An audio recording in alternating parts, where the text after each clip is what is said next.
Shalom and good day all, this is Tehillim29 back again for another anime review, and in this anime review I'll be covering Devilman Crybaby.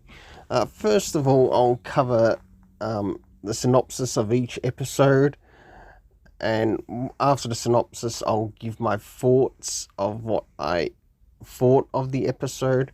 So there are 10 episodes overall, so about the only thing I will not be covering will be the last episode, because I plan on watching it after this, but I want to give my review and rating of this series before I complete the series. So the first episode is called I Need You, which centers around Rio, who is a young professor from the researchers from abroad, and he catches up with his crybaby friend Akira to a decadent party where things turn demonic. And I must admit, this episode was definitely not the best, because I am someone who has viewed and also read the manga in relation to this series, and it feels like it just took some very shallow elements connected to the very first series and just applied it differently. And yeah, I really did not enjoy it. But of course you still have Rio, who is very manipulative, and that still carries over like throughout the whole series, even the last episode, which I've not read, but you still see it in his character. And of course we have the character of Akira, and I really dislike what they've done to the character of Akira in this, or Akira Fudo, because it's like they've taken something back from like the original series came out, but also crossed it over with something else that had crying in it, and to which you're going to see some footage or see some images from something else that also came out sort of like around the same time, being Crying Freeman, and that's what it feels like they did. And in it they sort of try to use it as it's his way of overcoming his fears and not being seen as a demon and all that. I like the original setup for Akira in this, not so much what they did here. Moving into the second episode, we have One Hand is Enough, to which Akira has completely become a different man. He's stronger and he's hungrier than ever before. He seeks out Rio for answers in regards to what has happened after the events of the supposed party that he was invited to. And of course we have a lot of things taking place. Again, it still moves into the crying part of him, and it just really ruins the original autonomy of the character, and I really don't like that. And this is where I'd prefer to read and watch the original content over this shallow rehash. Then we move into Believe Me, which is the next episode. After getting shut down by his editor, Paparazzi, Nagasaki gets desperate. Celine and Calm learn what happened to their missing fellow demon, Amon, to which we learn that Celine is also a demon in this, as she's also in the original one. And we learned that there's like 2 more demons that are present in the universe, where I must admit, I think the original series did a better job at this, because it laid down deeper groundwork and a deeper foundation in relation to these demons, to which you get to see in the series, where in this one it's just very shallow brushed over, and again I didn't quite enjoy it as much. Moving into episode 5, we have Kamakira. Akira's mother calls, and this is an episode where he's meant to be getting moving into some type of reunion with his parents, who are overseas, and doing other things. Akira's mother calls, says that she'll be home soon. Everyone's looking forward to see her, but Rio warns Akira not to trust any humans, so we have Rio sort of like trying to manipulate the situation, even though he doesn't know the full aspect of how many demons are presently outside in the world. We do get an event to which a demon comes in and also attacks his parents on the trip home. Again, I think this is better done in the manga than this particular version. Moving into episode 5, we meet up with the character of Celine, who we learn is a love interest to Amon, who is basically the character who has taken possession of Akira. That is also seen in the original manga. But at least with that, it gave a little bit more depth to their story and sort of like how they became lovers and how things have sort of like changed in the period of time between one time and where they are now. Celine gets very small time, probably about 2 to 3 episodes in what happens here, and it's very short-lived. So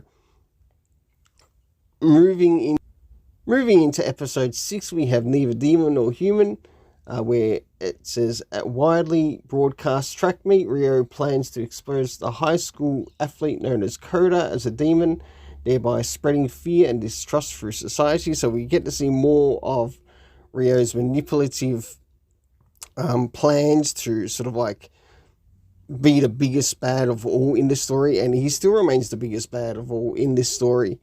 Where at least in the original manga, it was, yes, still subtle, but not overdone. And with these 10 episodes, it feels like it's been a little bit overdone and not really given the story time to breathe a little bit more.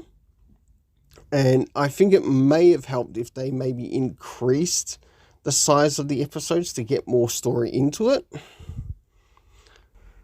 So jumping into episode 7, we have weak humans, wise demons. With the fear of demons gripping the world, humanity devolves into a paranoia and violence, and Akira tries to save the demon-human hybrids. Now, these are the demon-human hybrids, to which you really get, once again, it does sort of stem back to the original story, but if you were to go to the original story, the demon-human hybrids are more violent than Akira himself, and to which he has to sort of like be in defense of humankind.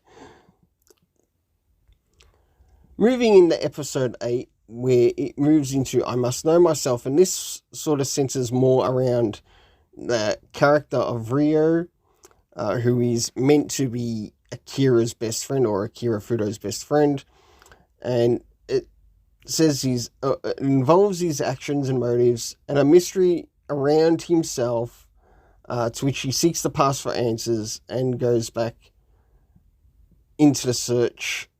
And whilst this has happened, we learn that Miki, who is also her father, has also been looking after Akira Fudo. Goes missing for his wife and son, but you do actually learn the results of what happened in that particular story, and it's very sad to see what happens there, to which he does end up losing his son, but in the process he loses his own life, as he realizes that his son somehow became a demon. It's not very specific as to how the son became a demon, and I feel it may have had a connection to what they were trying to show in it, where he also managed to hack the password to Akira's sort of like computer. Jumping into Go to Hell You Mortals, which is episode 9. After this, I will be completing episode 10, but I'll be giving the overall story rating for this whole series at the end of this. So the synopsis is: betrayed and exposed, Akira becomes a target, which he does, along with many others. And Mickey takes place on social media to defend Akira. And because of her defending him, she also gets basically lambasted, in a way to put it, as also being a bad guy. And this is all linking back to, say, one of the previous episodes that's being done to help spread fear and treating this thing literally like a virus. But in this case, it's like a spiritual virus which affects the physical. Very well done in that aspect. I still reckon the original series is better than this one. She and Miko find themselves under attack, and because of that, Akira goes in to save them. And of course, you have very much happening there. I'll leave with what the last synopsis says, and then I'll move on to my rating for this series. So, the last episode is called Crybaby. Confronted by Akira, Ryo reveals the truth about demonkind and himself. And I know that in the original manga, he learns that basically he is Lucifer, or the ultimate big bad, and sort of like rebirthed in a body, or in this particular body that he's in. Demons and Devilman gather for the ultimate battle for the world. Again, also happens in the original manga, but this is where I choose the original manga over this present story. So moving into the next thing, and that is the racing. First of course, for the main characters consisting of Ryo, Miki, we have also got Akira there. I think for them, I still enjoy the original over this one. But for the characters and how well they do their performance, there were some things that they did with Ryo that I really did not like at all. Such as there were places in this subtitled version to which I was watching, to which they end up having this person who's speaking Japanese and all of a sudden speaking in a broken English, and that just took me way out of the story when it happened in certain episodes. And it was like, what the F are you doing? You were on a good run and now you've ruined it.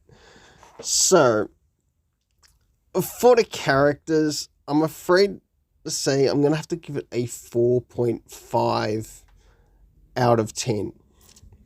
For the supporting characters, I think the supporting characters were actually a little bit more stronger in this, to which I will give a 5.5 out of 10. Moving into the area of the graphics or the animation of the series, I think the animation was alright, but I'm going to have to give it a 5.5 out of 10. Moving into the overall story rating, I'm going to have to give a 4.5 out of 10. If this was being done on a Fool's Gold video, to which it's not, yes, it would fall into the grounds of Fool's Gold, but seeing that I'm unable to indicate it sort of like on how much was paid for per episode, I'm unable to do it that way. But will there be a second? Some people seem to think that there might be a second season of this. Whether there is or not, I don't know. Until then, let's keep it colourful and have yourself an awesome day.